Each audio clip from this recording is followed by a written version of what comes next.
आजकल आप क्या कर रहे हैं? दरअसल मैडम, सूरत के अंदर हम लोग लावारिस लाशों का अंतिम संस्कार का काम तो कर ही रहे थे। यहाँ पर जब ये कोविड की महामारी की बात चल रही थी, सूरत महानगर पालिका ने हम पर भरोसा किया और कोविड की डेड बॉडी को अंतिम संस्कार करने का काम हमें सुपुर्द किया, जिसको हम बखूबी निभाने की कोशिश कर रहे हैं।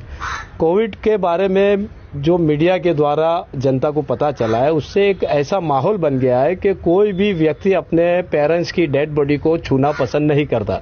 उसे ऐसा लगता है कि अगर मैंने उसे छू लिया तो मुझे भी इसका पॉजिटिव अंजाम भुगतना पड़ेगा, और उसके सामने विकल्प में वो देख रहा है कि जो सारवार, जो इलाज किया जा रहा है, वो इलाज इतना कैपेबल नहीं है या तबीबों से उसे इतना संतोष नहीं मिलता।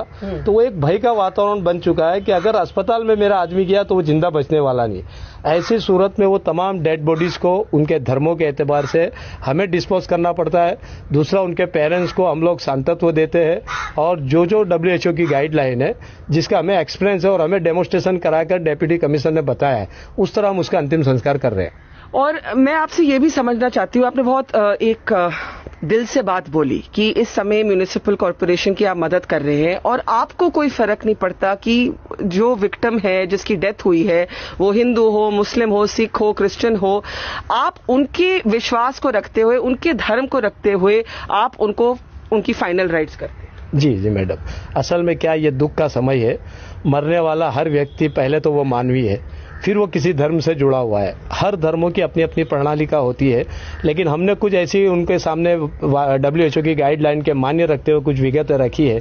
मान लो कि अगर किसी मुस्लिम का डेथ हो जाए तो उसमें जो मुख्य चीजें हैं, जैसा कि नमाज का पढ़ना, दुआ का करना और कब्र में उतारते हुए उसका मट्टी उसके परिवार का डालना, ये 3 महत्व की चीजों को हम उनके परिवार को दूर रहकर करने देते हैं। उसके बाद जो हमारे पास दूसरी चीज होती है हिंदू समाज की, कि भाई मृत्यु के पार्थिव शरीर को जब अग्निदाह दिया जाता है, उस वक्त उसके परिवार की तरफ से गंगा जल दिया जाता है और एक घी का जो रहता है, थोड़ा घी का छटकाव किया जाता है। तो वो सारा इंतजाम एकता ट्रस्ट करती है। गंगा जल भी एकता ट्रस्ट के पास है, वो लोग हमारे हिंदू भाइयों ने हमें दान में दिया है। वो तमाम गंगा जल की बोतल है, हम लोग हर डेड बॉडी को मुंह में गंगा जल पिलाते हैं, उसका फोटो गिराते हैं और उसके परिवार को देते हैं, और घी का एक छोटा डिब्बा अग्निदाह देते वक्त हम लोग उसके शरीर पर छिड़कते हैं। और आपको भगवान अल्लाह बहुत दुआ देगा, बहुत आपका भला हो कि आप ऐसा मतलब दिल से काम कर रहे हैं। लेकिन मैं आपसे जरूर पूछूंगी, आपको क्या डर नहीं लगता?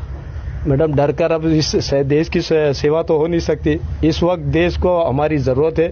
हम डेली हम तो वैसे डिकम्पोज डेड बॉडियां उठाते ही है, और हमारी सरकार ने हम पर भरोसा किया है, उस भरोसे को हम बनाए रखना चाहते हैं। डर लगने जैसी कोई बात हमें लगती नहीं है। आप क्या खुद प्रोटेक्शन लेते हैं? आपने बार बार कहा कि हम WHO की गाइडलाइंस को फॉलो करते हैं, तो आप लोग जब ये करने जाते हैं या आपकी संस्था करने जाती है तो पूरा PPE वगैरह पहन के जाते हैं? हाँ, मैं सूरत महानगर पालिका की तरफ से और कुछ NGO की तरफ से हमें PP किट दी गई है। हमारे पास करीबन 500 के आसपास की PP किट है।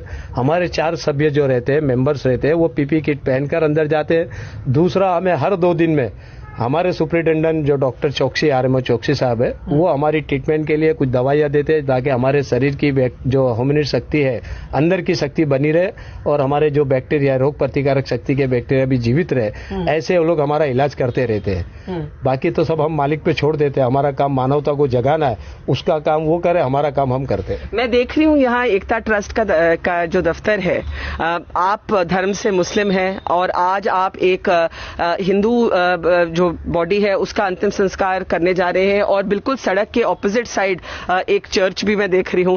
तो मुझे लगता है कि जहां पे भारत की बात आती है, वो एकता ट्रस्ट में यहाँ पे इसी दिन इनकैप्सुलेट हो गई है कि धर्म से ऊपर इंसानियत है, और जो लोग कोशिश करते हैं कि ऐसे वक्त पे भी हिंदू मुस्लिम के आधार पर लोगों को बांटना, आप उनका बिल्कुल ऑपोजिट रूप है। बिल्कुल बिल्कुल, मैं तो तमाम धर्म के मानने वालों से एक रिक्वेस्ट करता हूं कि कृपा करके आप अपनी धार्मिक ग्रंथ को तो पढ़ें, चाहे वो कुरान हो, गीता हो, बाइबल हो। आप किसी भी ग्रंथ को पढ़ेंगे, उसमें मानवता ही सबसे उच्चतम स्थान पर है। दुख की बात यह है, विडम्बना इस बात की है कि हमारे धर्म के बनाने वालों ने या धर्म को संगरने वालों ने इस बात को जाहिर ही नहीं होने दिया, और जिसका दुष्परिणाम हम देख रहे हैं कि इस देश के अंदर धर्म को इतनी महत्वता दी गई, जबकि आज धर्म बिल्कुल बंद है। आप मुझे बताइए कौन सा ऐसा हिंदू शंकराचार्य है या कौन सा ऐसा मौलवी है जो अल्लाह से या भगवान से बात कर सके कि भैया हमारे ये मंदिर क्यों बंद है या हमारी मस्जिद क्यों बंद है? किसी में कोई ताकत नहीं है, क्योंकि कोई एक ऐसी निरंकार शक्ति है जो इस विश्व को चला रहा है। उसने आज हम सब इंसानों को चैलेंज कर दिया है कि भाई आपका धर्म जो बना हुआ है वो आपके पास ही रखो, मैं जो कहूंगा वही होगा।